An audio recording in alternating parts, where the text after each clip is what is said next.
The crystal champagne flute trembles in my hand as I stand alone at the San Jose Country Club bar, watching my cousin Claire's engagement party unfold like a glossy magazine spread. Perfect lighting. Perfect flowers. Perfect family smiles that never quite reach their eyes when they land on me. I check my phone again. No messages from Logan. The sleek designer watch he gave me for Christmas shows 7:45 p.m. in Zurich. He should be done with his consulting meeting by now. Julia, darling. My mother's voice carries that particular lilt she reserves for public performances. She's steering an older couple toward me, her pearl necklace catching the light. This is the Andersons, their new members. A practiced smile. This is Julia. She's between relationships right now. I bite back the correction. 2 years engaged to Logan, and she still pretends he doesn't exist. The Andersons murmur polite greetings and mercifully move on, champagne glasses in hand. My phone buzzes. Finally. But it's just my team in Dubai confirming tomorrow's client presentation. I need somewhere quiet to call Logan, to hear his voice ground me in reality, before I float away on a sea of family fiction. The hallway leading to the ladies' room offers blessed silence after the tinkling laughter and clinking glasses of the main room.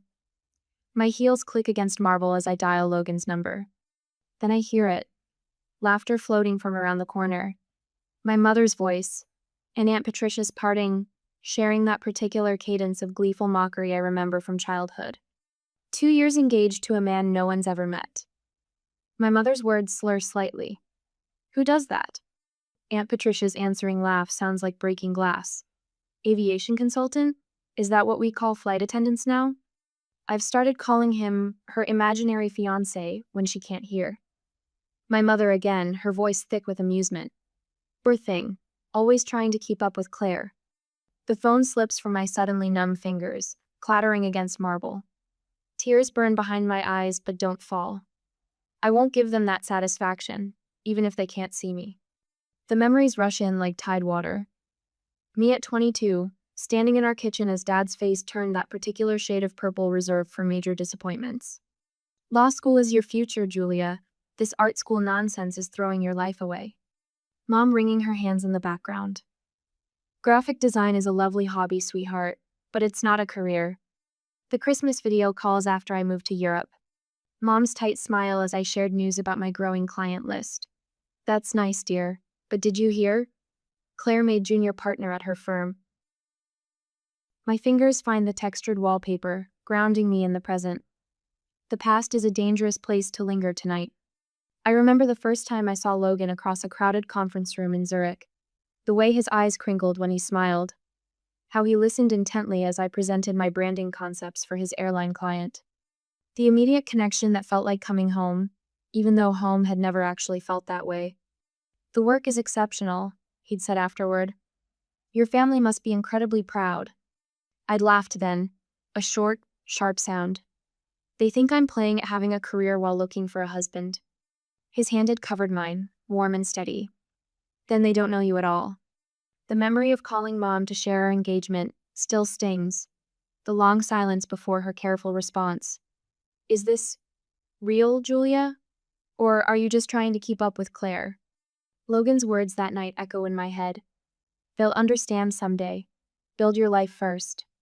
I straighten my spine, check my reflection in a gilt-framed mirror. My green silk dress falls perfectly, chosen to project success without trying too hard. The diamond on my left hand catches the light, solid and real as the man who gave it to me. Julia, Claire's voice carries down the hallway. We need you for the family toast. I smooth my dress, touch up my lipstick. Perfect the mask I've worn at every family gathering since I was old enough to understand that being myself wasn't enough. My phone buzzes again. A text from Logan. Finished early, missing you. Something shifts inside my chest, like tectonic plates realigning. I've spent my whole life trying to prove myself worthy of this family's approval. Tonight, I finally understand their approval was never the prize I thought it was. My fingers fly across the phone screen. Now, please come now. Claire appears at the end of the hallway, radiant in white. There you are. Mom wants you to say a few words. I slip my phone into my clutch, straighten my shoulders. Of course she does. The walk back to the main room feels different now. Each step carries the weight of a decision years in the making. They want a toast? I'll give them one they'll never forget. My mother beams as I approach the microphone, probably expecting another perfectly polite performance. She has no idea what's coming. None of them do. The crystal stemware weighs heavy in my hand as I step toward the microphone. My mother beams from her carefully chosen spot near the front, no doubt expecting another of my perfectly polite performances. The same smile she wore through 2 decades of piano recitals and debate tournaments, watching me hit all the right notes while missing the music entirely. When two people find each other, I begin, letting my gaze drift across the sea of expectant faces. They deserve a foundation of belief and support. The words float across the reception hall, carried by the venue's precise acoustics. Claire and Michael have that foundation in spades. Every step of their journey celebrated, documented, believed. A champagne flute clinks against a butter knife somewhere in the back. Someone coughs. My mother's smile slips, just a fraction as my eyes find hers. Some people never receive that support. The words land soft but sharp, like snow before a storm. Some build their lives while those closest to them whisper doubts behind closed doors and country club bathrooms. My mother's fingers tighten around her glass. Aunt Patricia shifts in her chair, that particular rustle of silk that always accompanied her judgments. So here's to those blessed with family who believe in them without proof, without question. I raise my glass, ice cracking in the silence, and to those who succeed anyway. The applause comes scattered and uncertain, like the first drops of rain. Maria appears at my elbow as I step away from the microphone, her hand warm against my arm. I wanted to tell you, she whispers, her phone screen glowing between us. They've been saying this for years. The family group chat scrolls beneath her thumb. Words jump out like neon signs in the dark. Maybe she needs therapy. No real career. Inventing relationships to compete with Claire. My father's voice drifts from a nearby table. Julia's going through a phase. The same dismissal he used when I left law school, when I moved to Europe, when I built my first international client portfolio. A phase lasting 15 years. Your brother told the Hendersons your international career was mostly freelance work. Maria adds, her voice barely audible above the string quartet. Like you're sitting in a coffee shop designing logos instead of running global campaigns. The weight of years of dismissal settles across my shoulders like a familiar shawl. My mother holds court near the gift table, Aunt Patricia at her right hand like always. The perfect power couple.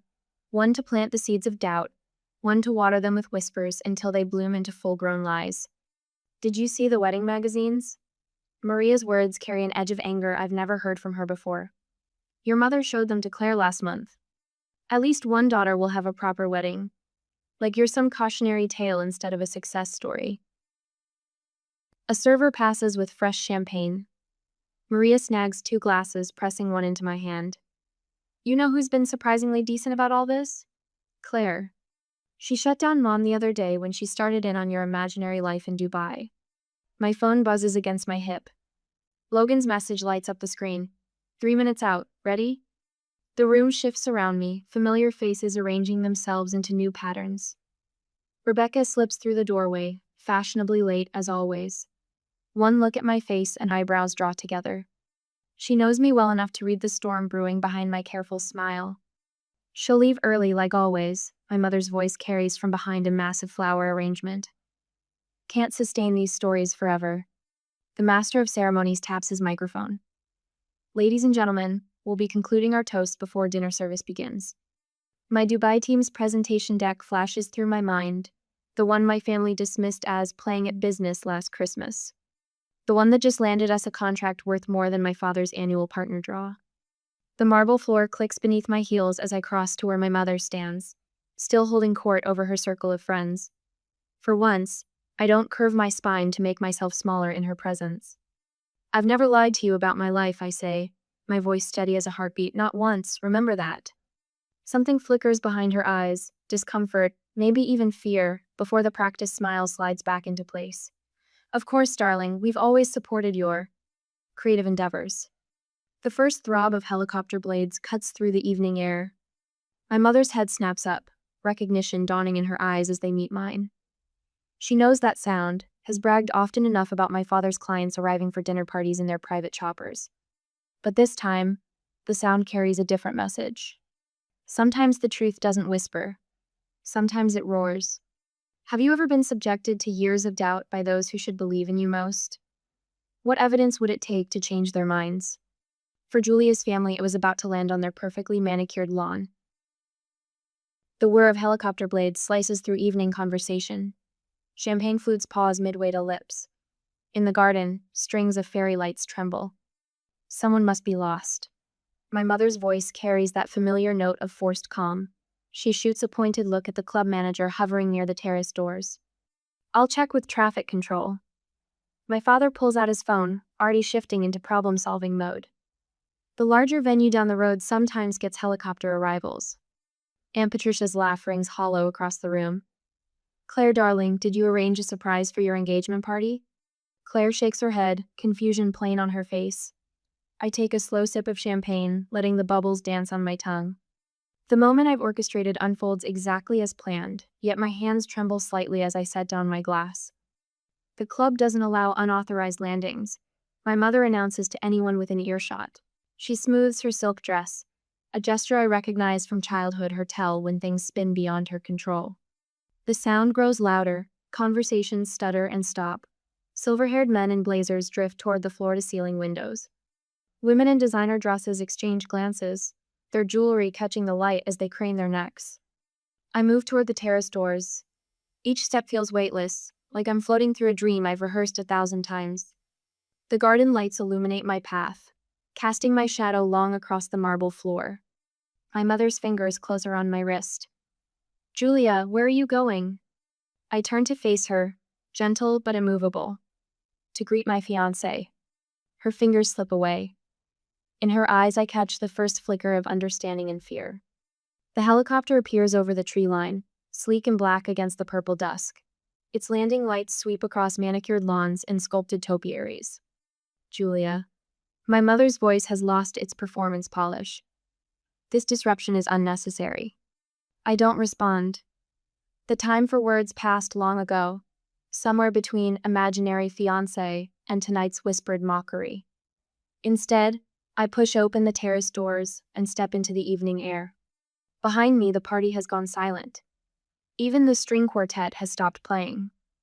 I stand framed in the doorway, my green silk dress moving in the artificial wind. The moment stretches like pulled taffy, sweet with anticipation. The helicopter touches down with professional precision. The rotors slow, their rhythm fading to a whisper. When the door opens, Logan emerges like an actor hitting his mark. My breath catches. He looks exactly as I'd imagined in his charcoal suit, hair slightly windswept, every inch the successful aviation consultant. His long strides eat up the distance between us, confident and unhurried. Sorry I'm late, darling. His voice carries across the hushed garden. He bends to kiss my forehead, his hands settling at my waist with familiar warmth. Did I miss your toast? A collective gasp ripples through the crowd. I hear crystal shatter someone's grip on their champagne flute, failing spectacularly. Logan turns toward the party, his smile genuine as he spots Claire and her fiancé. Claire, Thomas, congratulations. He reaches into his jacket and produces an envelope. A small engagement gift. First-class upgrades for your honeymoon. The Maldives, right? Claire's face lights up with real pleasure. Unlike my mother, my cousin never participated in the whispered doubts. Logan, you shouldn't have. Thank you. My friend Rebecca catches my eye from across the room, her knowing smile a balm for my racing heart. She raises her glass in a silent toast. Logan guides me back inside, his hand steady at the small of my back. We move through the crowd like water through a stream, people parting before us. My father steps forward, his face a complex map of embarrassment and calculation. Mr. Bennett. Logan extends his hand. It's wonderful to finally meet you. Julia speaks of her childhood with such fondness. My father's handshake is automatic. Years of corporate training taking over. Aviation consulting, you said? Which markets? Primarily Europe and Asia. Logan's voice carries the precise mix of authority and ease that commands boardrooms. We're expanding our presence in the Middle East. Actually, that's what delayed me to need a conference call with our Dubai team ran long. My mother hovers at the edges of the conversation, her fingers twisting her pearl necklace. Aunt Patricia has retreated to a far corner, suddenly fascinated by her phone. Other relatives drift closer. Their earlier dismissal transformed into hungry curiosity. Julia. My mother's voice cracked slightly. We should have. Should have believed me? The words slip out, soft as silk, sharp as steel. Yes, you should have. Logan's hand squeezes mine, grounding me in the present. Around us, phones appear in manicured hands. I know what they're searching for: Logan's consulting firm, my international clients, the life they dismissed as fantasy. The Almahara Group was particularly impressed with Julia's branding work. Logan mentions casually to my father. The contract value alone. My mother's sharp intake of breath cuts through his words. On her phone screen, I glimpse the headline: Bennett Global Branding secures historic Middle East deal. You never mentioned, she begins. I did. My voice remains steady. Every Christmas call, every birthday, you change the subject to Claire's law firm promotions. The string quartet starts playing again, but the party's rhythm has fundamentally shifted. Years of dismissal crash against the concrete reality of Logan's helicopter. My success, our life. The impact leaves my family scrambling to rewrite history. Julia has a keynote speech at the International Brand Summit next month. Logan continues smoothly. Perhaps you'd like to attend. We could arrange tits. My father's phone appears in his hand so quickly it seems to materialize. Around us, other relatives tap and scroll, their faces illuminated by the blue glow of screens showing my career, my achievements, my truth. The weight of vindication settles around my shoulders, not like a crown, more like armor I no longer need to wear. Logan's arm settles around my waist as we make our way through the reception, a physical anchor in this sea of shifting family allegiances. The helicopter sitting visible through the floor-to-ceiling windows serves as a constant reminder of everything they refuse to believe. Tell them about the Singapore airline campaign, darling. Logan's voice carries just enough for the cluster of relatives pretending not to eavesdrop. My mother's wine glass pauses halfway to her lips. The rebrand launched last month, I say, letting my voice fill with the quiet pride I've spent years suppressing. Full fleet livery redesign, lounge concepts for 13 international hubs, complete digital overhaul. Aunt Patricia's fingers tighten around her champagne stem. She spent the last hour trying to insert herself into conversations, suddenly remembering supportive comments she never made. I always told Diane you had an eye for design, didn't I, sister? My mother nods too quickly, pearls bobbing at her throat. Julia mentioned the Dubai project weeks ago. Very exciting. The lie hangs in the air between us. I haven't spoken to her in months, not since the Christmas call that ended with her suggesting I see a therapist about my need to exaggerate. Logan's thumb traces small circles against my hip, grounding me. The Almahara presentation is next week, actually. First time they've consolidated their luxury brands under one visual identity. My father materializes at my elbow, all forced business interest. Aviation consulting must be fascinating. The regulatory frameworks alone. Speaking of frameworks, my brother Tom cuts in. I always knew you'd make it big, sis. Remember when I helped you with that school project? A laugh bubbles up before I can stop it. You mean when you told me graphic design was for people who couldn't handle real jobs? The silence stretches just long enough to be uncomfortable. Claire's future mother-in-law raises a perfectly sculpted eyebrow. I thought you said Julia was struggling with her career? Maria, bless her, doesn't miss a beat. Funny how memories change when a helicopter lands, isn't it? My mother smooths invisible wrinkles from her silk dress. We always encouraged Julia's independence. Actually, I say softly, you called it running away from responsibility. The words land like pebbles in still water, ripples of discomfort spreading through the gathered family. Rebecca appears at my side, champagne flute extended like a shield. Remember that first client meeting in Paris? Julia stayed up 3 nights straight redoing the entire presentation because the brief changed last minute. You always knew exactly what you wanted, Claire adds, surprising me with her sincerity. A small cluster of younger cousins edges closer, eyes bright with something that looks like hope. Julia, darling. My mother's voice has taken on that particular tone she uses when orchestrating photo opportunities. We should get some pictures for the family album while everyone's here. Wonderful idea, my father chimes in. And you must let us know when you're in Europe next. We'd love to visit. Tom slides a business card from his wallet. We should grab coffee, talk about some international opportunities. The firm's looking to expand. I smile, precise as a scalpel. We'll see what the schedule allows. Logan steers us toward the terrace, reading my need for air. The night wraps around us like cool silk, city lights glittering below. Through the glass, I watch my mother's face crumple slightly when she thinks no one's looking. But Christmas is for family, she says later, cornering me by the dessert table. You always come home for Christmas. The words settle in my chest, familiar weight of obligation warring with the life I've built. I have made my home elsewhere. My father stands frozen by the bar, Manhattan untouched, as the reality of our new dynamic sinks in. I am no longer the daughter desperately seeking approval. I am a woman who arrived by helicopter to say, your approval stopped mattering. Aunt Patricia's voice drifts from behind a flower arrangement, still showing off after all these years. Logan's hand finds mine, fingers intertwining. The diamond on my left hand catches the light, solid and real as the man beside me, as the career I've built, as the truth they spent years denying. The helicopter sits dark and elegant on the lawn outside, a period at the end of a very long sentence. But it isn't the final punctuation mark in this story. Not yet. I squeeze Logan's hand, thinking of the invitation I'll send tomorrow. Dubai in winter is lovely, after all, and some truths need to be seen in the full light of day. They cannot hurt me again. With these thoughts, we greeted everyone and went to the hotel. Tomorrow is a big day. The next day, after the reception, the phone vibrates against the hotel nightstand at 10 a.m. My mother's name flashes across the screen, accompanied by her carefully curated profile photo from last Christmas. Julia, sweetheart. Her voice carries that particular wobble that appears whenever she wants something. I've been thinking about what happened at the reception. We should reconnect as a family. I let the silence stretch, watching Logan's reflection in the floor-to-ceiling windows as he moves around our suite, preparing for another consulting call. Mom, I have meetings all morning. Of course you do. The wobble transforms into something sharper. Your father wants to discuss some investment opportunities for your business. She pauses. The family business could use an international presence. My phone buzzes with incoming texts.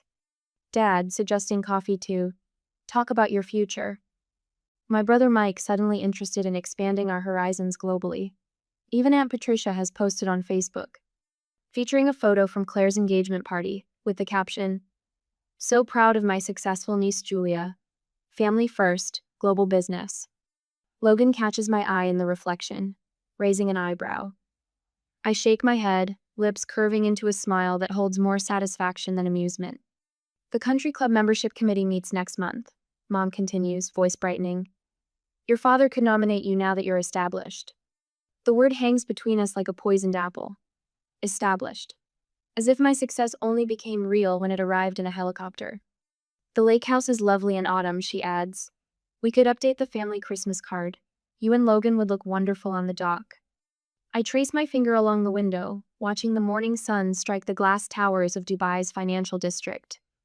That's generous, Mom. Well, family is family. Her voice softens.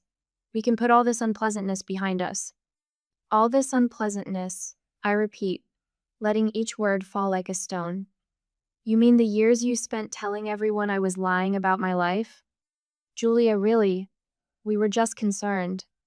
Logan sets a cup of Earl Grey on the desk beside me, his hand resting briefly on my shoulder. The warmth of his palm grounds me as the realization crystallizes. They're not sorry they didn't believe me, I say after ending the call. They're sorry they can't use me. Logan leans against the desk, arms crossed. What do you want to do about it?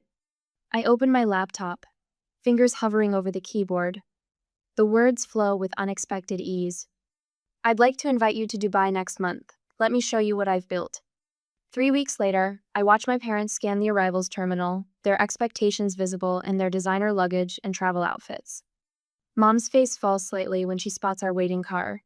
Not a luxury sedan, but a modest electric vehicle. The hotel is lovely, she manages later, as Logan guides them through the understated lobby of the Four Seasons. No gilded excess, no ostentation, just quiet, impeccable taste. We thought you'd be comfortable here, I say, watching them search for the flash and glitter they'd imagined. Dubai isn't all about spectacle. The next morning, I lead them through the glass doors of Bennett Global Branding. 30 pairs of eyes look up from sleek desks, their owners rising in greeting. Good morning, Julia, they chorus, some voices carrying accents from London, Singapore, Cape Town. Your team? Dad asks, gaze jumping from face to face. My family. I correct him quietly.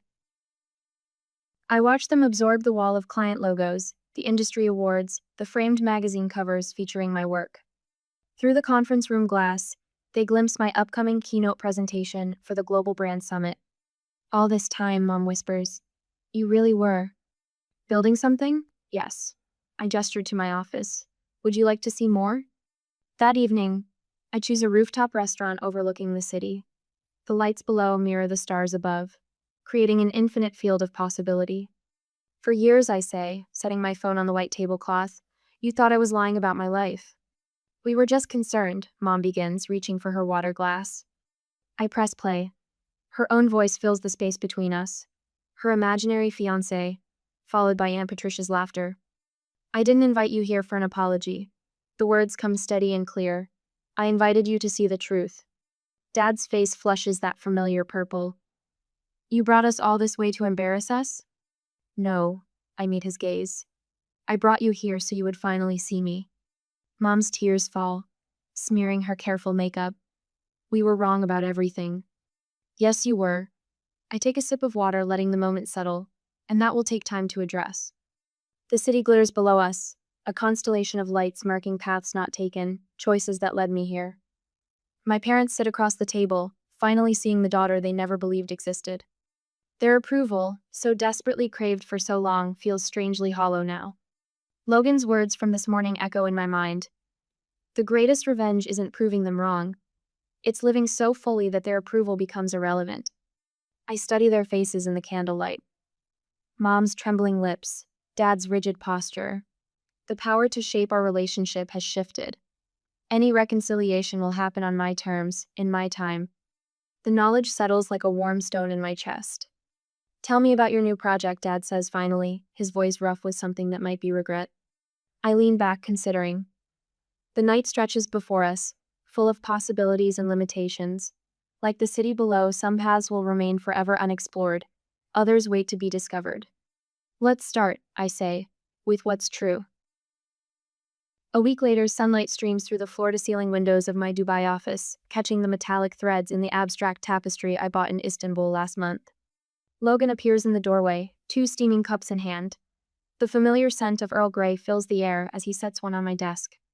Your 9 o'clock is ready in the conference room, he says, leaning down to kiss my temple. The design mentee from Paris? I nod, taking a sip of perfectly brewed tea. Reminds me of myself at 23. Brilliant portfolio, family who thinks graphic design is just pretty pictures on a computer. The young woman's face fills my laptop screen moments later, bright-eyed and nervous. Her portfolio spreads across my second monitor, clean lines, bold color choices, the raw talent I recognized immediately. Emma, tell me about the restaurant campaign concept. My voice carries the warmth I wished for at her age. The one your professor called too modern. She straightens, hands fluttering. My father said the same thing, that no traditional French restaurant would ever. Show me anyway. Her concept unfolds across the screen. Contemporary yet elegant, perfectly balanced between innovation and timeless appeal. My mind flashes to a portfolio review 12 years ago. My mother's pinched expression at my waste of a legal education. They're wrong. I tell Emma, watching hope bloom across her face. You understand something they don't. Tradition evolves.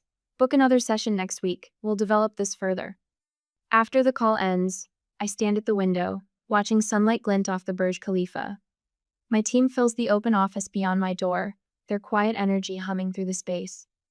Voices rise and fall in English, Arabic, French, Mandarin, a symphony of creativity I built from scratch. My phone buzzes. An email from my mother. The subject line stops my breath. Family reunion, your terms. Dear Julia, the lake house is lovely in October. Logan mentioned you might have business in New York that month. No pressure, just know you're both welcome whenever you choose. Love. Mom. No guilt trip, no manipulation, no desperate need to prove her maternal devotion to the country club crowd. Logan's arms slip around my waist from behind. Board meeting done early. What's got you smiling? I show him the email. Mom's learning. Finally. Going? Maybe. I lean back against him. On our terms. 6 weeks later, autumn sunlight dapples the lake house deck. Logan's hand rests warm against my lower back as we climb the familiar steps. No knot in my stomach. No mask of perfect daughter sliding into place. The door opens before we reach it. Mom's eyes meet mine, clear and uncertain. Julia, Logan, thank you for coming. Inside, fall-scented candles flicker on the mantel. Dad looks up from his paper, reading glasses perched on his nose. Just read about your team's award. The Hong Kong campaign? Singapore, I correct gently. But yes, the Asian market expansion exceeded projections. No dismissal. No comparison to my cousin's law firm partnership. Just my father's small nod, the beginning of understanding in his eyes. Monthly video calls followed. Awkward at first, like learning a new language. Dad asking about projects, actually listening to the answers. Mom sending articles about female entrepreneurs in the Gulf states, her handwritten notes in the margins showing she'd really read them. Aunt Patricia's absence speaks volumes. Some bridges burn for a reason. The Santorini wedding photos arrive in December. Small, intimate, perfect. Claire beside me in a sage green bridesmaid's dress, our childhood competition dissolved into genuine friendship. My parents in the background, respecting the boundaries of their new role. Rebecca's champagne toast still echoes, to believing in yourself when no one else would. Spring finds me in a Dubai conference hall, addressing a room of young designers. Many of their stories mirror my own. Families who mistake different for wrong, dreams dismissed as phases to outgrow. The helicopter story spread. I tell them, watching recognition spark. But that moment wasn't about proving anyone wrong, it was about finally being right with myself. A young woman approaches afterward, portfolio clutched to her chest. My family thinks I'm wasting my accounting degree. They don't believe I can make it in design. I see myself in her tight shoulders, her defensive grip on her work. Show me what they don't see. Mom visits the office in May. She pauses before the framed photo of Logan's helicopter landing, backlit against the country club's manicured lawn. I was so embarrassed that day. Her voice catches. Now I understand it was necessary. It wasn't about embarrassing you. I meet her eyes in the glass reflection. It was about finally being seen. I see you now. She touches the frame gently. I'm sorry it took so long. I needed you to see me then. The truth settles, peaceful as sunset over the Arabian Gulf. I don't need it anymore. Later that night, Logan and I stand on our balcony, the city lights jeweling the darkness below. Plans for the New York office expansion spread across the patio table between us. We could take the apartment in Manhattan, I muse. Be closer to family if we want. If we want. Logan's smile holds a decade of understanding. Your choice, your terms. I watch a plane's lights trace across the star-studded sky, remembering a young woman who once thought proving her worth would fix everything. The greatest revenge isn't proving them wrong. My fingers lace through Logan's. It's living so fully that their approval becomes irrelevant. The night breeze carries the scent of jasmine from the garden below. Somewhere in Paris, Emma works on her restaurant campaign. In Dubai, my team prepares tomorrow's client presentation. In a lake house in America, my mother learns to see her daughter clearly. All of us evolving, one truth at a time,